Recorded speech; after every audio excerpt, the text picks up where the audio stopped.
दोस्तों, पीओके को लेकर पाकिस्तान के लिए एक और बड़ा झटका सामने आया है।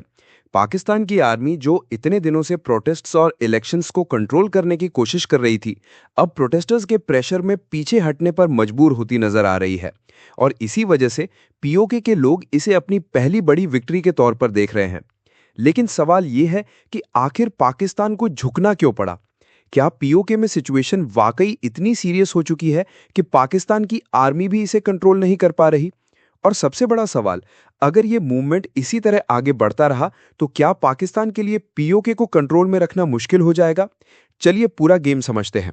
रिपोर्ट्स के मुताबिक पीओके में इलेक्शंस को लेकर सिचुएशन काफी टेंस हो गई है।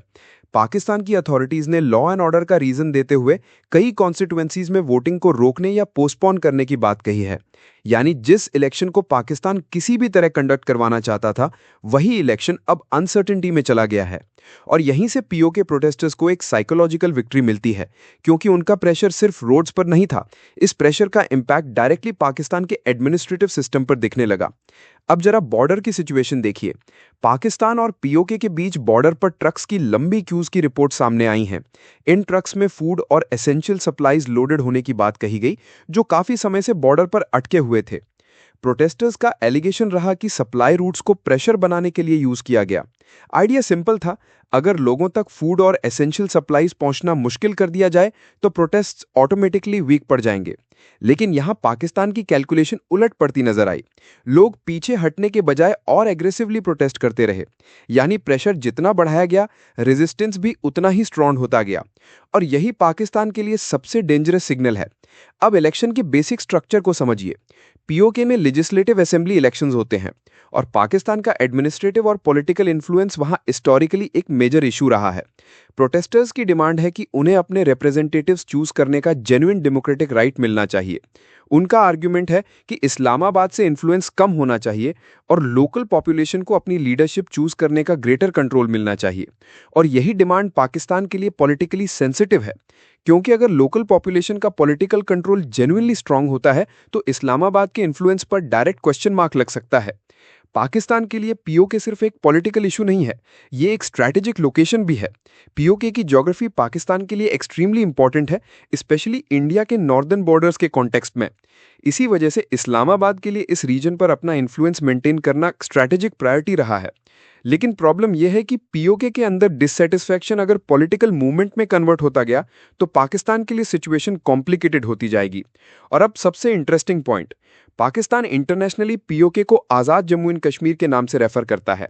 यानी पाकिस्तान का ऑफिशियल नैरेटिव ये रहा है कि ये एक सेपरेट पॉलिटिकल एंटिटी है जिसका अपना पॉलिटिकल सेटअप। लेकिन अगर इसी पॉलिटिकल स्ट्रक्चर के अंदर कोई स्ट्रांग मूवमेंट इस्लामाबाद के कंट्रोल को ओपनली चैलेंज करने लगे तो पाकिस्तान के नैरेटिव पर ही सवाल उठने लगते हैं। इसी वजह से पाकिस्तान के लिए फ्री पॉलिटिकल एक्सप्रेशन और कंप्लीट कंट्रोल के बीच बैलेंस बनाना एक्सट्रीमली डिफिकल्ट है। सोचिए, अगर पाकिस्तान प्रोटेस्टर्स की डिमांड्स को कंप्लीटली एक्सेप्ट करता है तो उसका इन्फ्लुएंस वीकन हो सकता है, और अगर डिमांड्स को फोर्सफुली सप्रेस करता है तो प्रोटेस्ट्स और अग्रेसिव हो सकते हैं। यानी इस्लामाबाद के सामने दोनों तरफ प्रॉब्लम है, और इसीलिए पीओके में करंट डेवलपमेंट्स को लाइटली नहीं लिया जा सकता। सबसे इंपॉर्टेंट चीज यह है कि प्रोटेस्ट मूवमेंट का मोमेंटम अगर मेंटेन रहा तो पाकिस्तान को सिर्फ सिक्योरिटी चैलेंज नहीं बल्कि पॉलिटिकल चैलेंज का भी सामना करना पड़ेगा। और यहां एक साइकोलॉजिकल फैक्टर भी है। जब प्रोटेस्टर्स को लगता है कि उनके प्रेशर की वजह से अथॉरिटीज को वोटिंग पोस्टपोन करनी पड़ी या डिसीजंस रीथिंक करने पड़े तो उनका कॉन्फिडेंस नेचुरली इंक्रीज होता है। फिर अगला प्रोटेस्ट और बड़ा होता है, फिर डिमांड्स और अग्रेसिव होती हैं, और फिर एडमिनिस्ट्रेशन को और ज्यादा प्रेशर फेस करना पड़ता है। ये एक विशियस साइकिल बन सकता है। पाकिस्तान के लिए सबसे डेंजरस सिनेरियो वही होगा जहां ये मूवमेंट सिर्फ इलेक्शंस तक लिमिटेड ना रहे, बल्कि गवर्नेंस, ऑटोनॉमी और पॉलिटिकल कंट्रोल जैसे ब्रॉडर इश्यूज तक पहुंच जाए। और अगर ऐसा हुआ तो इस्लामाबाद के लिए पीओके को पॉलिटिकली मैनेज करना काफी डिफिकल्ट हो सकता है। इसलिए आज जो कुछ पीओके में हो रहा है उसे सिर्फ एक इलेक्शन कंट्रोवर्सी समझना बहुत बड़ी मिस्टेक होगी। ये एक much bigger political pressure campaign बन सकता है।